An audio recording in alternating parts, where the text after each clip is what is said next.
What if everything we thought we knew about how children learn to speak was only half the story? Hello and welcome to the Sensational Life with Bibic. I'm Abby. And I'm Natalie. And we are developmental therapists at Bibic. Each week we're going to dive into the many layers of life with honesty, heart and a little bit of humour, because let's face it, navigating the world with additional needs can be tough, but it also can be empowering, inspiring and yes, a little bit sensational. Bibic is a national charity that supports many individuals with neurological or developmental challenges, and this podcast is our way of bringing support, tips and real stories straight to you. This season we're talking all things education, from navigating the classroom with confidence, discovering learning strategies, we're unpacking it all with some great guests too. So whether you're a parent, a teacher or someone that just wants to better understand how to support the SEND community, you're in the right place. So grab a cuppa, get comfy and let's make the world a little more inclusive, one episode at a time.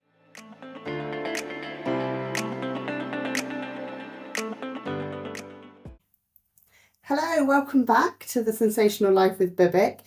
Natalie and I are very excited today because we've got another lovely guest on. We're always excited. I know, we are. It's very hard to keep the excitement in. But today we have got Angela Graham in. You are a speech and language therapist.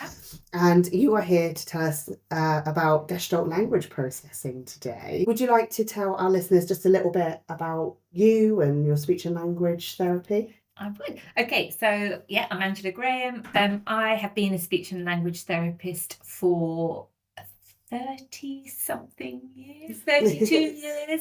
So I have worked in the NHS, I've worked in schools, and about 4 years ago I started to work independently, and it is during my independent career I have learned a huge amount, and that is where I first got introduced very early on in 2021 to Gestalt Language Processing, which is a whole new area for even us as speech and language therapists. It's so eye-opening. So listeners, Angela came in and did some training with us on Gestalt Language Processing. Yeah.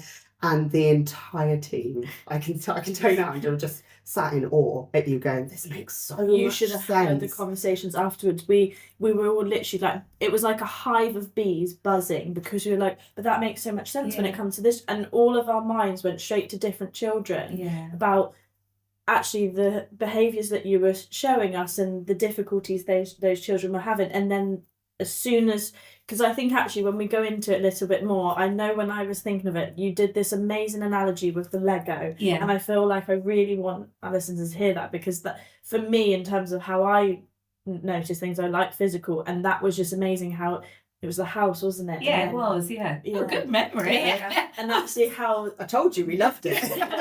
the conversation. So this is why we've wanted to do this episode, because I feel like there's so many individuals out there that don't... I feel like we start off with like, we have speech and language and our children need speech and language, or these are the difficulties, but there's so many intricate parts to speech and language that I think this is why this would be such an effective episode. And I think a lot of our listeners will have that light bulb moment as well. Well, I did. Yeah. Oh, so did I. Yeah. I mean, when I first read about this, and I mean, I'll be honest, I first came across this on Instagram through Meaningful Speech, his Instagram account.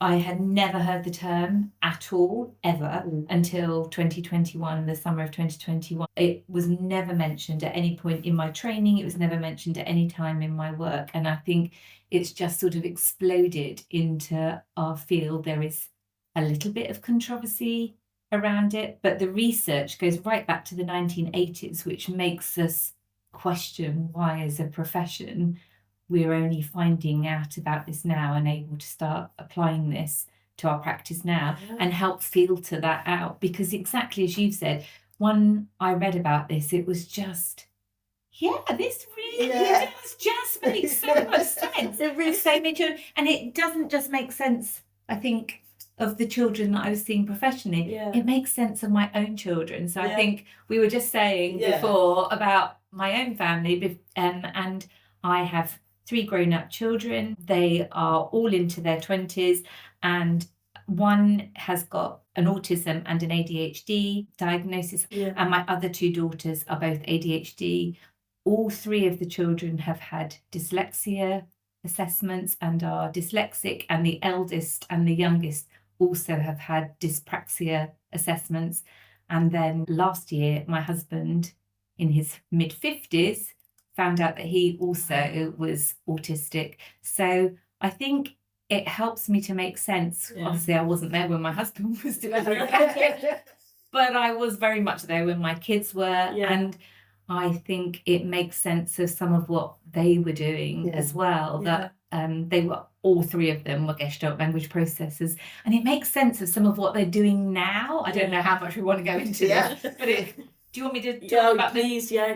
So I think my youngest one is, and my husband, both are linguists, and so my husband did a French degree. Yes, I remember you saying. Yeah, I think we talked about this at the training day. And my youngest daughter has just finished a couple of years ago a German degree, and both of them, I'm not very good at languages. Both of them, when I was with my husband, I think before we were married, so this is like 31 years ago. I can remember us meeting a couple of French girls that were lost, and he was helping them to find where they needed to be, and they asked which part of France he was from, and I was just blown away that his accent was obviously good enough for them to think that he was actually French. My youngest daughter, I went to go and visit her when she had her year abroad in Austria, and people would tell me, the Austrians would tell me, that her accent was amazing, that although she still obviously had stuff to learn in terms of the structure of the language and vocabulary, her accent was impeccable. And I think when we get into Gestalt language processing, it will make sense that how they're tuning into it, why they imitate it. They also take on the accent of whoever they are talking to. That now makes more sense as to why they're tuning into not necessarily the words, but the intonation pattern. And finally, my youngest daughter was quite into drama when she was a child. And so she was always in the village pantomime. And I can remember as she went further down that journey, she went from being in the chorus to eventually playing the lead role. And I mean, she's like 10, 12, something like that. And my heart as a mother, when she brings this script home and you see all these lines to be learned, I literally just die thinking, oh my idiot, we are going to have months and years of tears trying to learn this. But no, you read a page to her, she just got it like that. It's amazing. She literally had like this photographic memory for learning her lines. Wow. And I think, again, when we dig into this, I think she was learning it as a Gestalt. Each one of her lines was learnt as a Gestalt. So she either did it all or she couldn't do any of it. And she mostly just could do all of it. I was always the prompt in the village hall pantomime. It was always argued that I had more lines than anybody else because nobody else learnt their lines apart from my daughter who knew them all. So. Because I'm trying to learn a little bit sort of about me, sorry. No. But I'm trying to learn the language and I'm trying to do it. I want to learn German, but also my dad lives in Norway, so I'd love to learn Norwegian. And I can remember from when I was younger, my brother did German, and I can remember really silly sentences of, I have a rabbit in my potato salad, and how... don't know why. What is that a phrase? That's very useful, really functional language. And count to 13, but I cannot learn... I'm using Duolingo, and because it's doing it so like in snippets, I can't getting on with it. But for some reason, I can Ich habe Eisen Knischen in my Kartoffelsalat. Don't know why. Remember it. I was about 10. It's showing off a little bit now. No, but I can. It's an impressive sentence. But I can remember it, and that makes sense from that. Yeah. That I can remember the whole sentence. But I cannot learn German through just learning sugar or beer or tea or brother. Like Bruder is brother, but it's the little snippets of bits because that makes so much sense. Sorry, we don't. Yeah, sorry. No, we do, because I think hopefully this little bit of the conversation shows we're not talking about a disorder. No. We're talking about just a way of developing language. Yeah, just learning language. And it, like both forms, will bring their strengths and will bring some of their challenges. And there are, in the early stages, some challenges, mostly because it's been misunderstood. Yeah. But I think that being able to acquire language in that way, we've already talked about where some of the positives might come, that if you develop language differently, you might not have that strength. Yeah. Okay. So shall we delve into actually what Gestalt Language Processing is? Just for our folks, listeners. we've run out of time. Yeah. Sorry, everyone. Thanks for listening, and on next episode. So Angela, do you want to tell us a little bit about Gestalt Language Processing? Just like an overview for our listeners, and I'm sure we'll go off piste again, but you know. Okay, so Gestalt Language Processing is just a typical way of developing language. We used to think that there was only one way of developing language, which was essentially a child would learn some words, single words. So they'd learn ball for ball, they'd learn cup for cup, they'd learn mummy for mummy. And then when they'd got enough of those, they'd put two of them together, and you might have mummy ball and mummy gone. Yeah. Then they would maybe put three words together and then start to add some grammar in, and that grammar gets more and more sophisticated and the vocabulary grows. That's analytical language development. We thought that's how all children should develop language, and if anybody was doing anything different to that, there was something wrong. Yes. And we needed to get them back on that track. We now know that there are two pathways to developing language. So there are half of us that are analytical processors and half of us are Gestalt language processors. So I think that's the really important thing to stress right at the beginning. It is a completely natural and normal way of developing language. Mm-hmm. We think probably that it's a 50-50 split in the population, and it only becomes an issue if a child is having difficulty developing language, because then it's important to understand it. They're not having difficulty developing language because they're a Gestalt language processor. They're having difficulty developing language because they have sensory differences and preferences. And they have a nervous system that is wired differently. They have learning differences, attentional differences that we associate with neurodivergency. Those are the reasons why a child might find it harder to pick up from the language that is in their environment. And as well, the misunderstanding of caregivers that are modelling that language and how they support that process, because of people like me that in the past have given really perhaps unhelpful advice, thinking we need to be telling people to do certain things which actually have been counterproductive, like just keep labelling single words, just keep doing single word labelling, which has really been counter productive for these children. So it is a completely natural language developmental process. We think that probably 80 to 90 neurodivergent people are more likely to be Gestalt processors. Wow. So it's not, the two aren't, don't go hand in hand. Not every neurodivergent person will be a Gestalt processor. And if you're a Gestalt processor, it doesn't mean that you are neurodivergent, but there's a really high correlation between the two.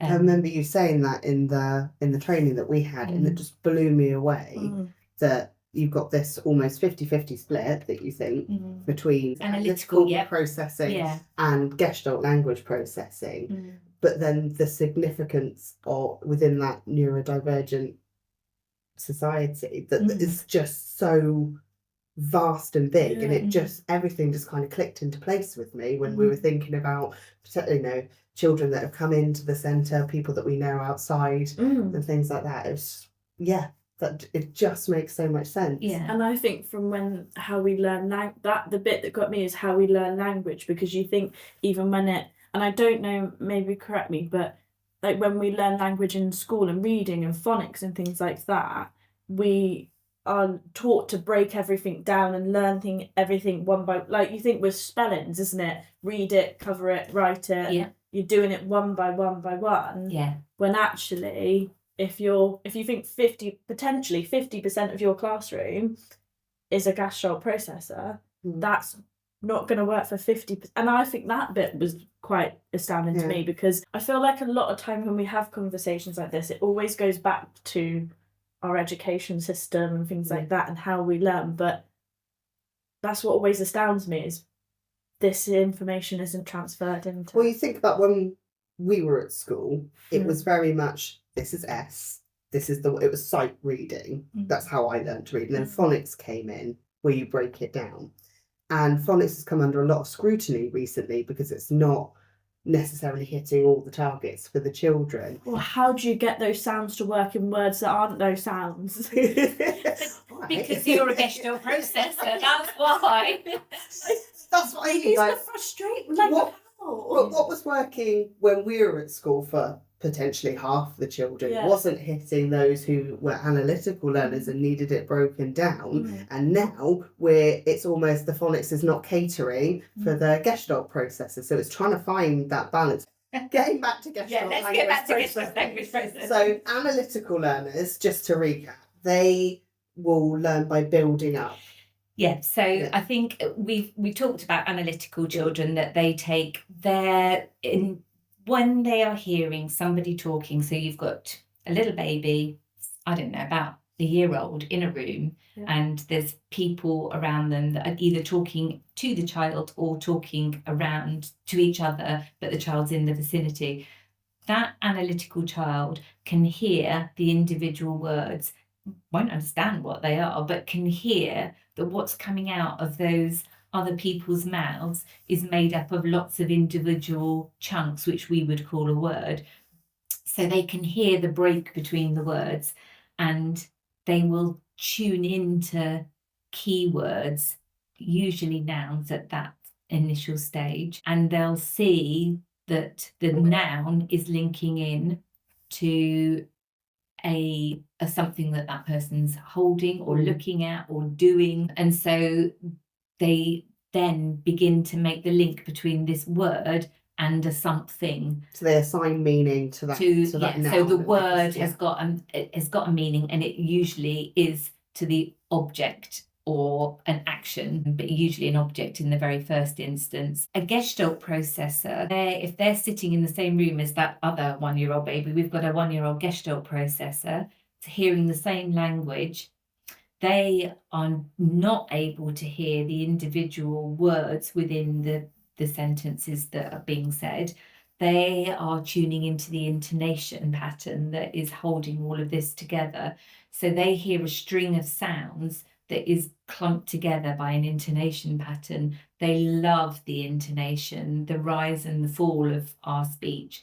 And so the chunk for them is defined by the beginning and the end of the intonation pattern that they're hearing. So some of those chunks might just be one word, like stop, but it might be a bit longer, like, hi, how are you doing?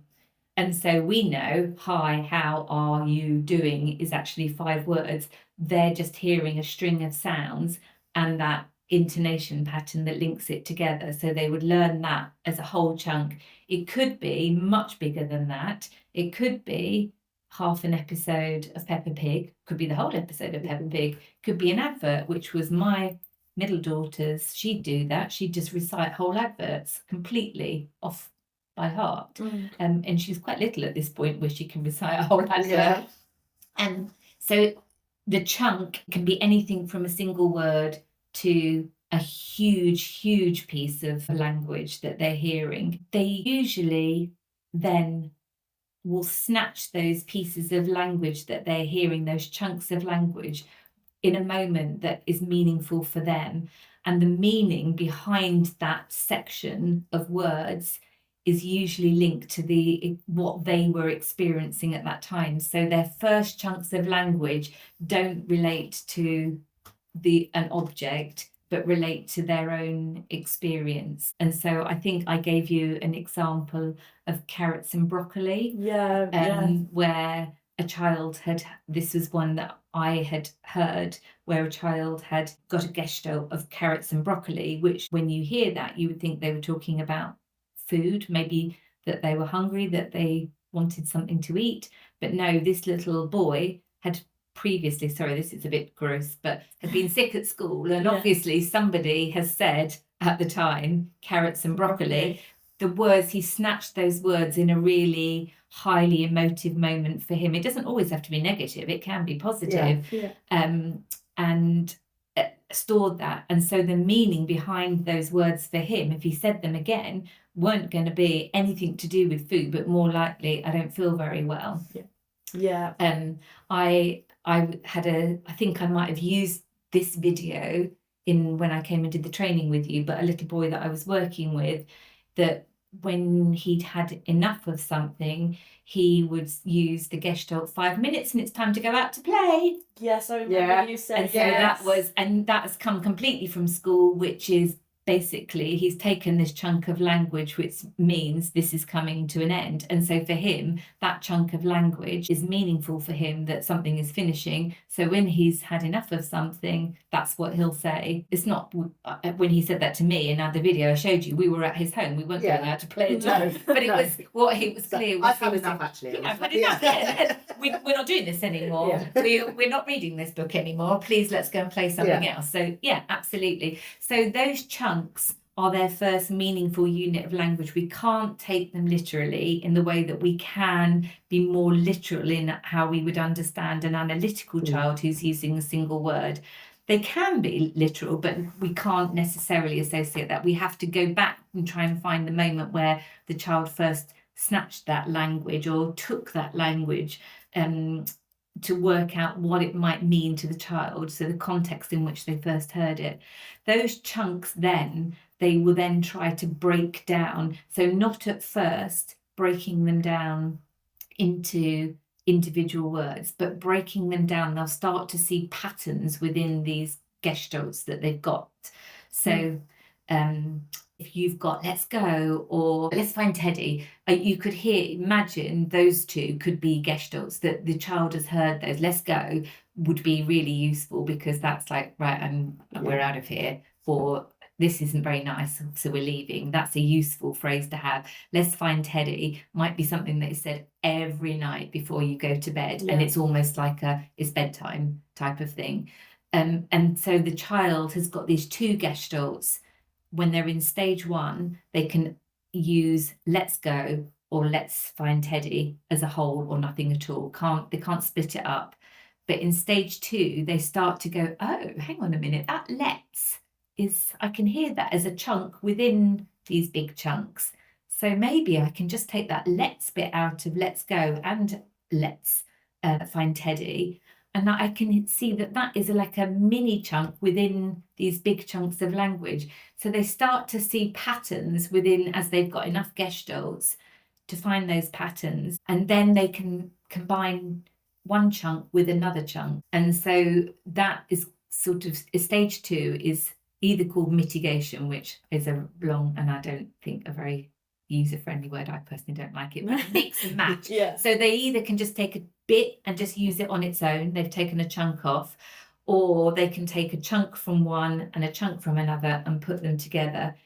So when we were talking about the Lego, stage 1, the Lego that I'd got for you was a whole beautiful house that had been made out of Lego, thankfully, by my husband. So that is stage 1. It is a complete piece of perfect language that looks brilliant. Stage 2 was a house where the roof came off one house, and then there was another house that also the roof could come off. So we were left with 2 perfect roofs, 2 perfect bottoms of the houses, and we switched the roofs over.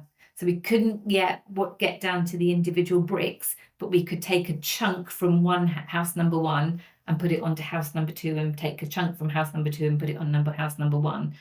Stage 3 of Gestalt Language Processing is where they finally have been able to break it down to get to the single word. So at this point, they now sound like an analytical processor in stage 1. So we have been saying all of this time, oh, these children, they're just echoing everything back all the time. We need to get rid of that. They're late talkers because they've done 2 stages that we've been rubbishing and trying to get rid of, and not in any way, shape or form validating or supporting. It's a miracle they get to stage 3. But they get to stage 3 and they now have worked out that a word is a unit, and a word now belongs to a thing, so that this is the point when they start to reference a word to an object or to an action. This is the point that often you will start to see children starting to point, because we often have said, oh, these children don't point. But if your language isn't referencing a thing, it's referencing an experience, what are you pointing at? What are you going to... Or like their feeling. Yeah. You're not going to be able to point and... No. Yeah. And what keeps going around in my head, going back to neurodivergence, autism, and we often talk about within autism echolalia. So is that because someone with autism potentially is gestalt processing, therefore they then become echolalic, and that's then because families often ask us about, oh, well, they're repeating things they've heard on the television, or they're repeating things their friends have said, mimicking accents and things like that. So does that all fall under the same umbrella, and it's not separate things, or is it I think what I don't know if I'm explaining myself, but I think you've got a really good point. Is echolalia a standalone thing under the umbrella of autism, or is it more a gestalt processing side of things, which then triggers that we then call echolalia, but actually it's just them processing the language that they're hearing? So I would say echolalia is something that is a part of all language development, but I think it has a purpose. So I think that you would probably get analytical children that might use some echolalia, but purely to process the language that they're hearing. You won't get it as much. I think it will be much more about processing rather than them using that language with communicative intent. I think if they're using the language themselves, they're likely to just be using one word or 2 words, little sentences.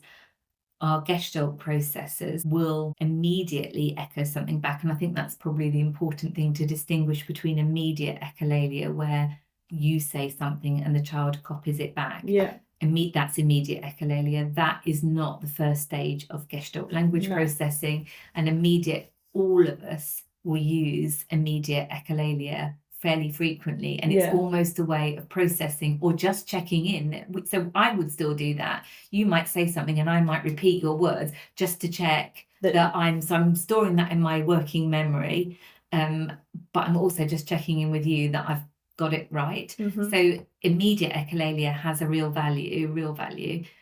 Delayed echolalia is what we see more frequently, and it is the way that Gestalt processors in stage 1 communicate.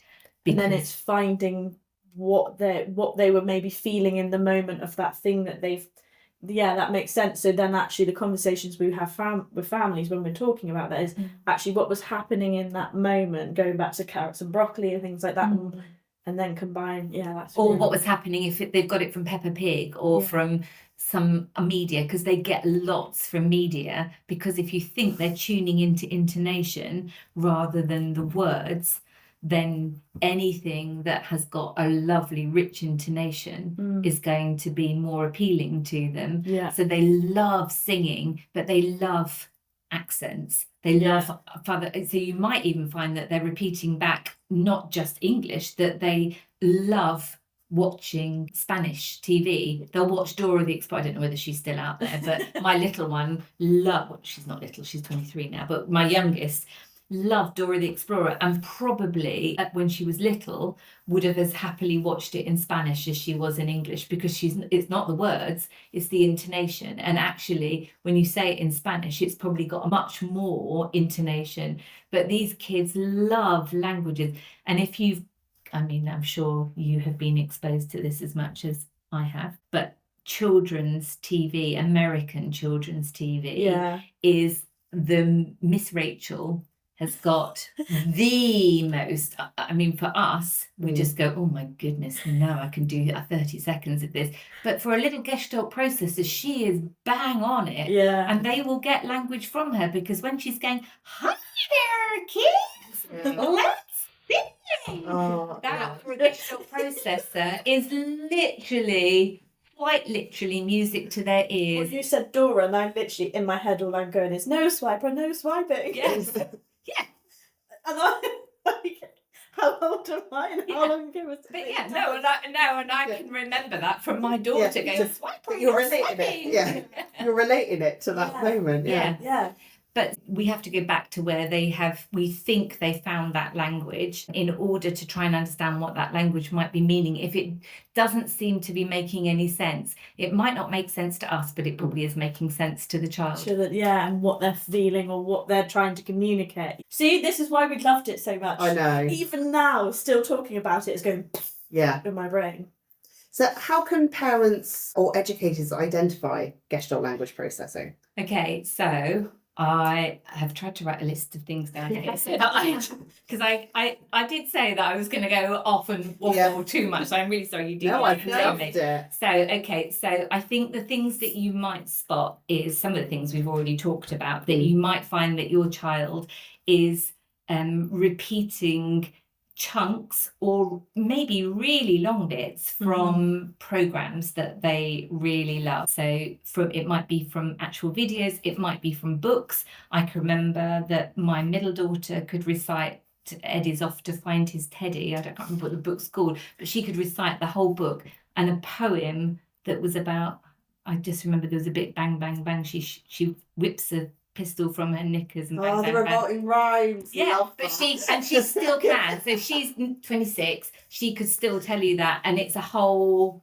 chunk of language that she's got. So you'll get that from where they've got this language, and you just go, I can hear my own voice in that, or I can hear Peppa Pig there, or I can hear the book there. Really rich intonation. So if you've got a child, you can't really hear any words particularly, or you might be hearing a string of sounds interspersed with words, but it sounds like if you didn't understand English, you would just presume that these were really fluent children, sort of like I am lunch Teletubbies, like that. That, so you might get that, and that will be a chunk of language, a gestalt, a script. The same word for the same, two different words for the same thing. That's a chunk of language.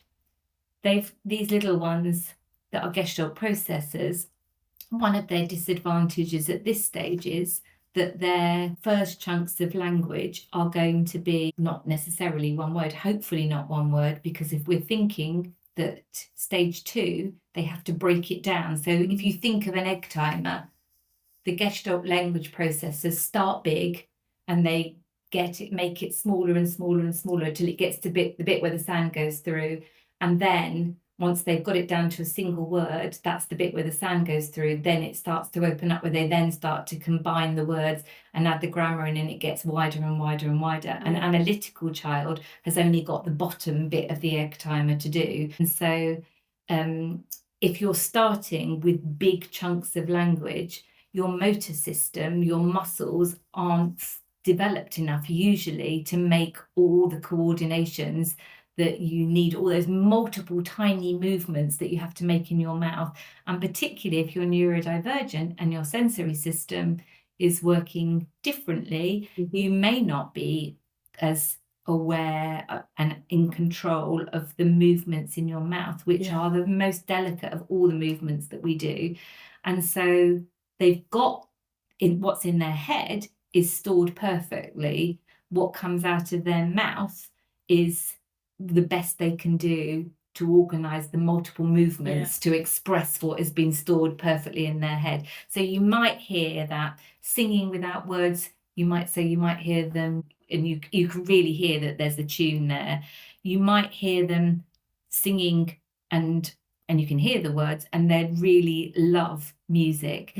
They might love music and hate anybody else singing unless they're pitch perfect, because a lot of Gestalt processors are absolutely pitch perfect. Again, another positive, they're often incredibly musical because they're tuning into the pitch and tone of music, of sound, not the words at first. And so if they are pitch perfect, they might not like somebody who's not pitch perfect singing. So if you get a child that you start to sing becoming dysregulated, that might explain it. It's not, please don't take it in by offense. I've had that where I've been told no, stop, or it's been made clear stop, because I am not pitch perfect. So you might have children that have got stuck single words. So they've had somebody like me that their parents have, I've said to their parents in the past, right, okay, they're just using all of this echolalic language. We've got to get rid of that. Just label everything. Label. So then it's like, okay, so then the child tunes in to all of these single words. So they've got ball, they've got duck, they've got mummy. But that's their whole. Yeah. That word ball does not mean ball. That word ball means whatever their experience was when we said it to them, which might mean, ouch, it hurt me because it hit me on my head. I don't like it or something. But if all your gestalts are all single words, how do you move on to stage 2? You can't break a single word down. They get stuck. Essentially, it's single words. So they might use phrases that might seem off topic, but if we can do the detective work and find out where they came from, we work out the meaning and we realise it does make sense. Like a child who has got ball, that says ball when you're in the supermarket and you're putting them into the trolley and there's not a ball anywhere in sight, and they say ball. And you think, hang on a minute, what's that all about? It's completely wrong. But actually, ball for them means it hurts. And it's hurting as they're putting them in. It makes complete sense if you understand the meaning that the child has got. Difficulty combining single words into novel phrases, because they might not be at that stage yet. Echolalia, immediate or delay, drawn to music. They might speak in a different accent. So I think I played you again a video of one child that I had who spoke in a perfect American accent. He has never been to America. His parents are British. I don't know whether his parents have been there, but he spoke in a completely American accent when he was in stage 1 and stage 2.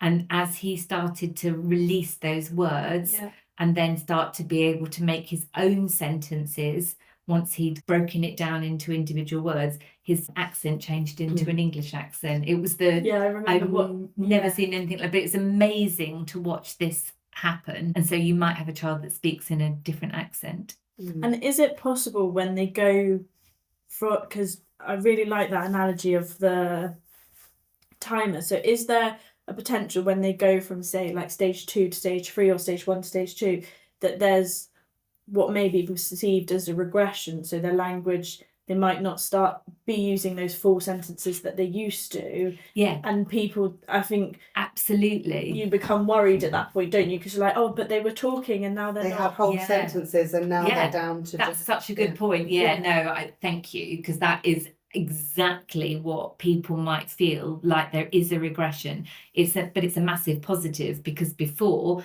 they've been using these chunks meaningfully, which we have perhaps failed to find the meaning in them, but they have been using language meaningfully.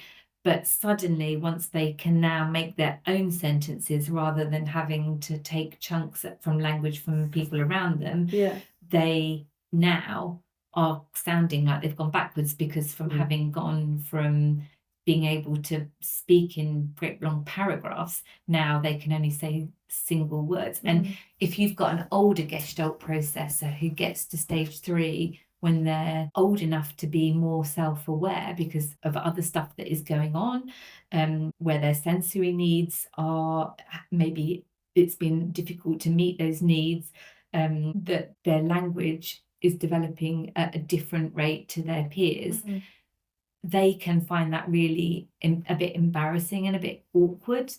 But parents can understandably worry and think that there's a regression, but it's not. It's a huge positive, because this now is their language. When you suddenly start to hear grammatical errors, you go, oh my goodness, something's shifting here, because you don't get grammatical errors if you're taking all your language from Peppa Pig. No. And I think that's why I really like that analogy, because it allows for that opportunity for it to go smaller, and then, like you said, it opens up again and becomes bigger.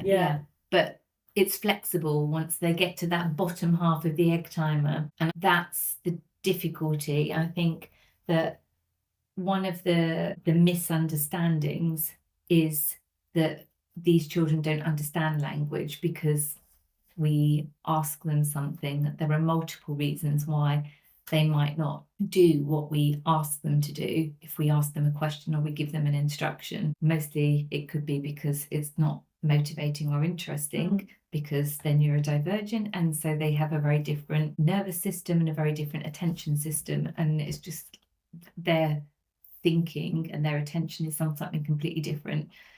But even if they're on the same page as us and we ask them a question and the answer that comes out wrong, we can assume that they haven't understood us, but it might not be that. It's that their language, if they're only at stage 1 or 2, they might give us a gestalt in response, which is the best they can do, because they don't have flexible enough language to be able to construct their own sentence. And so we then would say, oh, well, they don't understand, but they do. They're just using the best language. So I think we've talked about speaking a foreign language. If I speak a little bit of French, and I do mean a little bit, if somebody asks me a question, my understanding would be better than my ability to use it, because I would just pick out the key words and then I would try and fill in the gaps and have a guess at what they might be saying. But if I was trying to put a sentence together, I would have to use the best language that I had, and the chances are I probably wouldn't have the right relevant vocabulary, and so it would sound a bit weird, but it's not because I haven't necessarily understood. It's I'm just doing the best I can with the language that's available, and that will be the case with these children a lot of the time. So standardized assessments, I think we talked about this.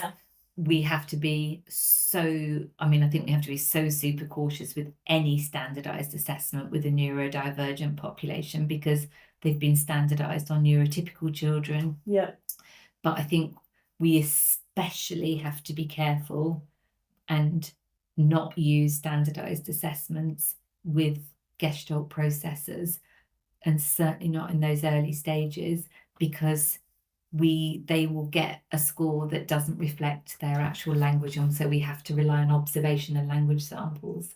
If you think about like milestones, that birth to 5, and you have health visitors coming in, and they're neurotypical, they don't fit, then we get people worried that their child is delayed. We use the word delayed and disordered because we're measuring children against a set of norms that don't relate to them. And we've all seen the sort of pictures where if you ask a monkey to climb a tree, it's brilliant. If you ask an elephant to do it, it will fail. Is that because an elephant is rubbish, or is it because we're using the wrong parameter to judge whether it's an efficient mover or something?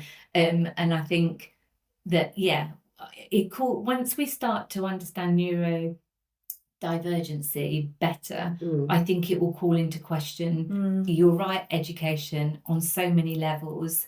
It calls into question how we teach children, but it calls into question way before that the language we're using and how we are measuring whether these children are moving forward, and the sort of pressure that we're putting on parents because we're measuring them and comparing them to a population that is not how that child is developing at all. No, and it's just not necessarily about Gestalt language processing, but my friend, she messaged me this morning and said, I just watched a Bluey episode that's called Baby Race, and it's all about running your own race and that babies will get there at their own point. So it was to do with walking and crawling and things like that. But it's in this respect, yes, there's going to be times where there are going to be causes for concern because they're not doing something that they should be doing. But with Gestalt language processing, they are going to get there. And it seems like a panic. It's like, why is my child not speaking in 2 or 3 words? Why is my child, seem to have regressed in language? But I think it's really important to highlight that they are progress is possible, and I think progress is possible sort of moving through the stages, but progress is possible also sort of horizontally. So for some children and young people, we may not always be looking for them to be moving through all those stages through to flexible language that is sort of self-generated.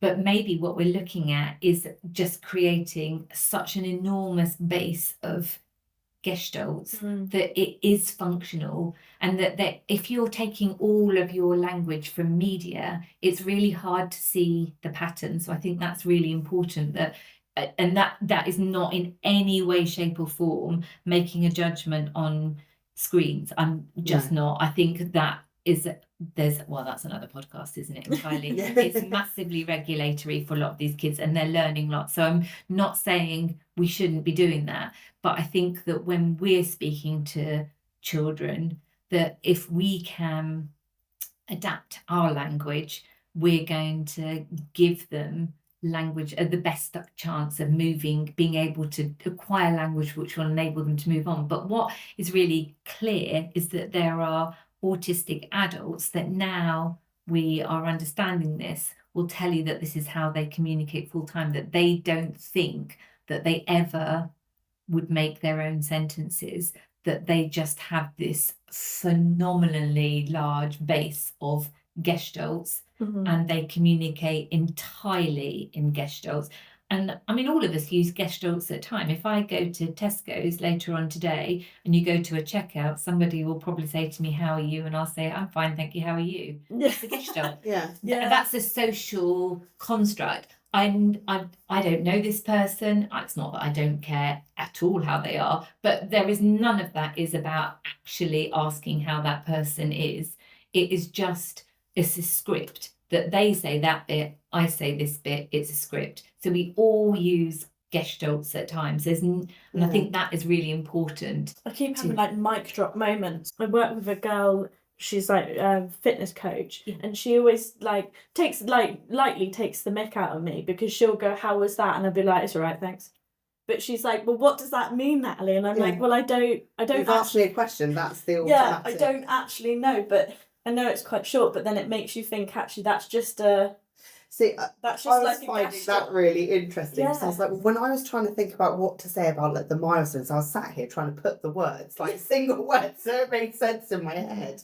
Whereas with Gestalt, it would be finding that phrase, And if that can be efficient, if you can have millions of gestalts, one for every occasion, why do they have to be? It's just as efficient as putting your sentences together. It's probably quicker. That took me quite a while to put that sentence together. Look at me when I'm trying to say all things. I'll just this podcast for the rest of the time is just going to be snippets of gestalts for me. That's fine, because hopefully we're validating that is absolutely perfectly normal, natural form of communication. And I think the problem has just come because we haven't recognised it, and we have, I say we, I am very much should go back to I, but people like me, speech and language therapists, haven't intentionally misled people, but because of the lack of information we had, the advice that we have been given has not always been promoting language development, and has quite possibly been But if you don't have the information, you can't. And I think that, like, going to sort of our assessments a little bit, I think that's what we try to do with our assessments, that yes, we're using the standardized testing, but you kind of need all aspects of what we're doing. So you need to do the pro forma to look at neurodiversity, the sensory to look at those difficulties. You do the RIT to look at underlying ability, but then we say, actually, you have to take this as a sort of snippet of actually there's potential more there. And quite often we say in one of them it's like a dictionary type thing. So like, what does this word mean? And you're looking at the answer and well, that's relating to their experience. So they know what it is. And I think what you're just both describing there, because I think that when I guess I should qualify standardized assessments, I think if we just use standardized assessments and all we use from it is the numbers, we are failing these children. They, in some places, I think they do have a place, but it's much more the qualitative. So it's the information that you can look at in how they approach that assessment, how they give their answers. So I will sometimes use them with older children if they're able to self-generate language, but I whenever I write an assessment report for anybody, I will put a caveat in that these are the scores, but these scores mean nothing and we cannot look at that. But let's look at now the qualitative stuff. This is what I learned about it in terms of their working memory. This is what I could see about their processing of language. And that, I think, then can become useful for identifying information that can then help to make reasonable adjustments to help move forward. And I think that's really important to say, because I think some people get really stuck on what the numbers mean, and it's really, and as much as you can and I think that's why it needs to be said, because as much as we can try to say it's just a number, this is actually what that number is showing as a whole. It's reminding people that yes, that number may become in the low average, borderline average, whatever, but that doesn't matter, because it's comparing that to, say, the neurodivergence, it's comparing it to the sensory, it's comparing it to the processing, to this, and that's the important part, is what that number means in the grand scheme of things, rather than what it means on a standalone. Because that number is a number for a neurotypical population. It's not a number for a neurodivergent population. And so a lot of the assessments that we as speech and language therapists use are American, and they had to be re-standardized in order for us to be able to use them here. So if you can't use an assessment and rely on the scores that was developed in America, where they obviously speak the same language as us, that it had to be re-standardized on a population of English children, then I just think we cannot say that it is okay to use something that has been standardized on neurotypical children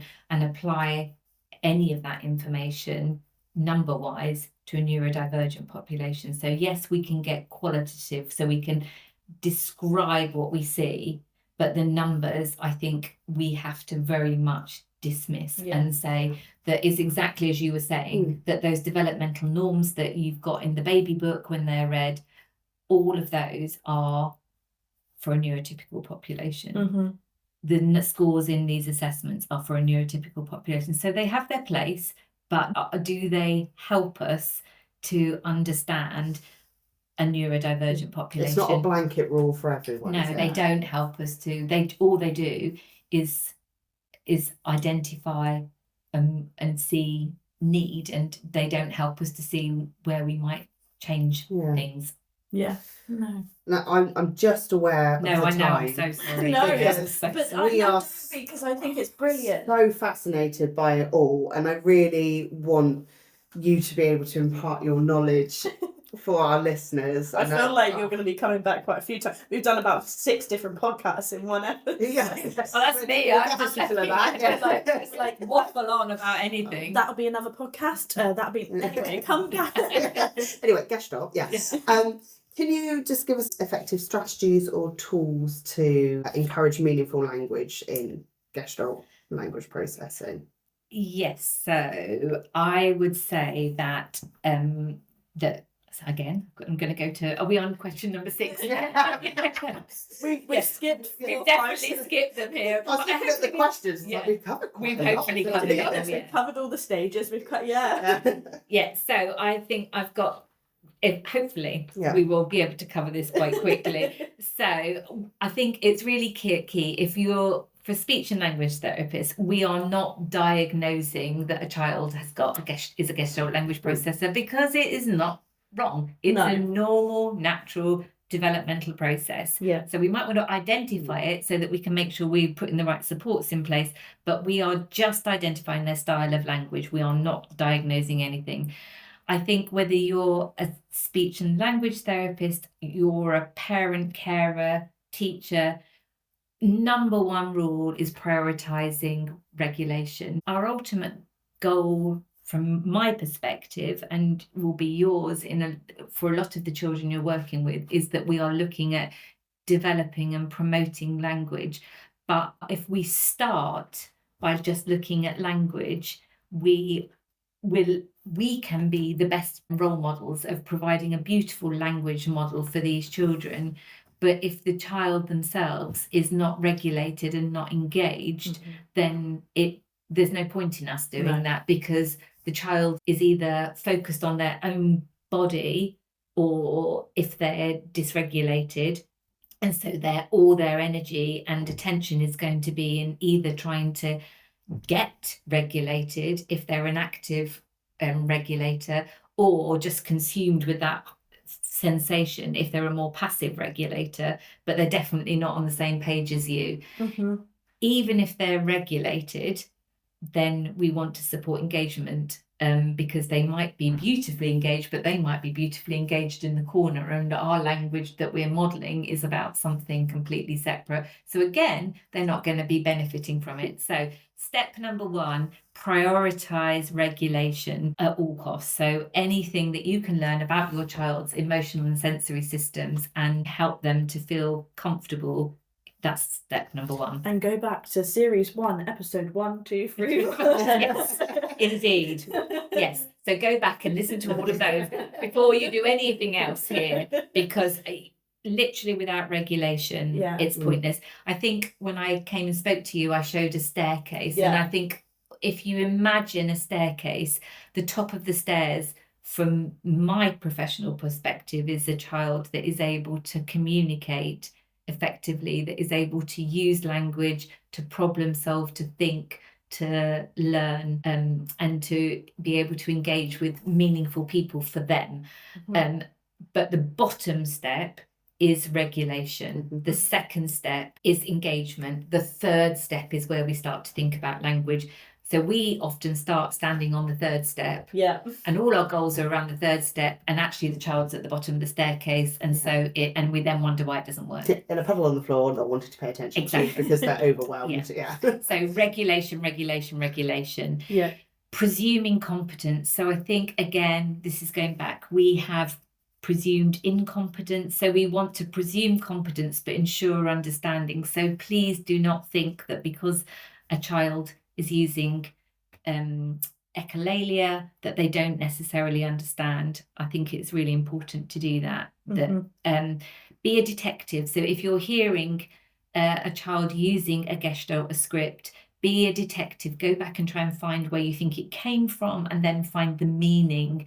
So what might the child have been experiencing at the time? What is going on in that episode of Coco Melon that might help us to understand what the child is taking out of that is why they're now using that now. So we want to take language samples, because we, again, in the early stages, assessments are not ever going to give us anything useful at all. Formal assessments are not going to give us anything useful. The only way to track progress is to take language samples, and the language samples are not just what the child's saying. The language samples need to be what everybody in that context is saying, in order to be able to see whether what the child is saying is just immediately echoing back something that has been said to them, whether they're using something that was said 10 minutes before in the interaction, which is then delayed echolalia, or whether you can start to see that mix or matching or single words. Child-led, these children do not do well with structured adult-led. So letting the child take the lead. So whether you're a therapist or whether you're a parent, carer, allowing child-led. Going back to that staircase, if there's a handrail that is going up that staircase, it is motivation, and we all learn best when we are engaged in something that we love to do. So the second step is engagement. We are much more likely to have the child engaged and to be noticing us and get that joint attention if we join them with something they're interested in, rather than to get them to come and join us with something that we think might be useful or a good learning opportunity. Introduced AAC, so alternative and augmentative communication. Do not hold back from this. This is another whole podcast that we could do. But I think that we have historically sort of waited, and that a child has had to jump lots of hoops before we've given them something that is robust, so a complete communication system. This neurodivergent population often have lots of language, but have difficulty getting it out because of their sensory differences really impact those oromotor skills. So get that going as soon as possible. Because you showed us that It was that TV program, wasn't it, where that young lad created a whole film about how he was non-speaking, and he created a whole film about his experiences, and that was just through giving him the tools to do that, and he was incredibly articulate and incredibly thoughtful with what he was creating. Really articulate, but he couldn't express it through his mouth. I think, I mean, if you ever wanted to do a podcast on supporting non-speakers or minimal speakers or unreliable speakers, I would love to do that, because I think that is there's a whole, we could do a whole love it. podcast on that. I love that you're just going to be a regular guest, I think. To be honest, I think it could be a whole season. We could just sit here and just have coffee and chat about all of this. Let's just do that. I'd love that. That'd be nice. So keep an eye out. There's going to be a whole season of us three. Silence. This is probably a bit ironic, isn't it? Because the last thing I am is very silent. But I am in therapy sessions much more silent. So silence is golden. I think that we talk too much with these children. They process information very differently. It often means that they process spoken language slower because they're processing so much more. And so we need to be quiet. Give them meaningful little chunks of language, but we don't need to fill all those spaces with words, which I think we've previously done. And so children that are struggling with spoken language, we tend to just fill all the gaps. And please don't, just be silent. So when you're being silent, what are you going to do? You're going to watch, observe and listen, and you will be surprised at what you notice about your child, about how they are communicating, what they are doing. That makes us a much better communication partner, because we can see what they're actually looking at and enjoying. I think, again, I showed another video where I was with a little boy and we were silent. And we were both playing with the toy, and I just assumed, because it was like a little tool set that you could bash things in, that this is what we would do. So I started doing that, but then he picked up one of the tools, and there was like a sort of pattern on it, and he was rubbing his finger and making a noise on it. Now, if I'd have been talking the whole time, and don't get me wrong, this is I've been on a steep learning curve of learning to be quieter. It doesn't come naturally, as I don't think anybody listened to this. But being silent allowed me to notice what he was doing, and then I could match how he was playing. And it was at that moment that he suddenly noticed me when I started to play like him. So silence, watch and listen. Acknowledge anything that your child is communicating. So please don't use the phrase, use your words, even if you know they can. No. If they can use their words, they will. If they can't, let's give them the words for what we think is happening there. So validate, honour any way that your child is communicating. Show them that you're understanding what their behaviours might be communicating, even if those behaviours sometimes might be more challenging. That's the best way they've got at the moment to communicate. And the more that we honour that and don't try to insist on something else, we are providing ourselves with an opportunity to give them the language that they might need in that moment. There's a whole lot around emotional regulation, which is another podcast. But essentially, we want to validate any form of communication that we're seeing with the child and putting the language in on that. No prompting. So for Gestalt language processors, things like ready, steady, and then pausing don't really work, because if they learn to say the go, they can't, because they will be very dependent on us saying the ready, steady for them to be able to use the go. So they won't generalize that and use the go in other situations. An analytical child will. And so that is a real analytical style to do that. So give them the whole thing. Ready, steady, go. Fine. Great. It's like the Tesco one that you said, like, hi, how are you doing? Oh, yeah, I'm great. Like, it's the ready, steady. Oh, I say go in this instance. It is. And it's that automatic language. So prompting. We don't want any prompt. We just want to be providing a language model for these children. Intonation rich. So really make your voice interesting. Watch Mr. Tumble. You don't have to watch too much. Watch Miss Rachel and just notice what they're doing. I think you just given Abby. So I'm going to have nightmares now. Sorry, but if our children are sitting glued to that and not to us, why? What is it that is so interesting about that is we're not doing? Mr. Tumble. Yeah, and it's because he is making himself the most interesting thing in the room. We often don't. We don't speak I can like see the that. comment section now. For God's sake, Natalie, I'm sick of Rachel. I'm sick of Mr. Tumble. You only just have to, well, you've probably already seen more than enough of it, but I think it's taking note of what the elements of how they're speaking. So we need to make our voice really sing-songy and not just talking on a bland level, because our children will tune into our voice better. Using phrases that start with things like let's, it's, that's, time to, all of that are going to help your children to develop gestalts from you that might make it easy for them to start to see some of those little patterns that will enable them to get to that stage two and start putting it together.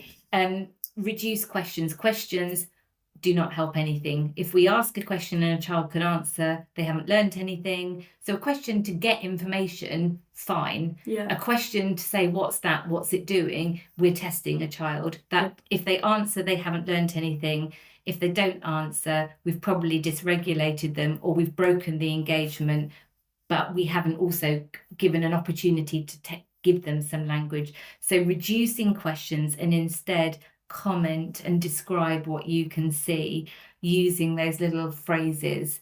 I've talked about AAC. Just get robust AAC. You do not need to have a speech therapist give you permission for this. You do not have to go over certain steps. Your child show competency in different things. No, they just don't. Hopefully we'll do a podcast on that where I can really I'd love to disavow all of those. We'll have to get you with Laura as well, because she's one of our parent ambassador. So I did a presentation for her. We'll get you both in together and it'll be I've worked with Laura. So I was her little boy's speech and language therapist, and so I would love to do that with Laura. That'd be amazing. And she will definitely disavow you of all of it. Not that you've got it, but we will disavow all of those myths around AAC, which have been so damaging and have limited so many children's lives, really. Well, thank you so much for coming on, Angela. Honestly, I think we could sit here and talk to you for hours. Should we just go get some lunch and carry? We'll carry on. Let's do that. But we'll definitely have you back. Please. Please. But thank you. You two just make it really easy. I was so terrified, and you two have just made this so relaxing, and that enabled me to waffle. I'm glad. It's not waffle. It's all been very valuable, and even now, even sitting through your training that we did with you, we're both sat here going, no, that makes sense. To be honest, I feel like I'm feeling a little bit selfish because I feel like potentially we should have got the whole team in here to do this. Because they can listen to the podcast, Natalie. It's things that you did in your training, and then I've had an opportunity now to ask, because it's like, again, it's the processing. I've taken all of that. Totally. I mean, that day was a long day, and I chucked so much information. So I think you're right. And I think what you've alluded to there is so important, because we as adults do need to allow information to sort of like settle down. You can't see what I'm doing with my fingers when you listen to. We forget that but you do need to let it settle, and then it's only then that you start to think of questions. And at the end of these training sessions, haven't sort of processed that information enough to be able to ask those questions. But so you know where I am. Ask your questions in the comments, because we will be having Angela back, so we might do like a question and answer. It's another episode. How many is that? We're like 5 now. We're just going to stay in here and eat food and have coffee. Are we doing that thing again that we did in last episodes where we don't check before we go ahead? So we're flying plans. But it's been so insightful having you on. I've loved listening to you again. I've learned even more, and hopefully our listeners have learned more as well. Amazing. Thank you all. Thank you.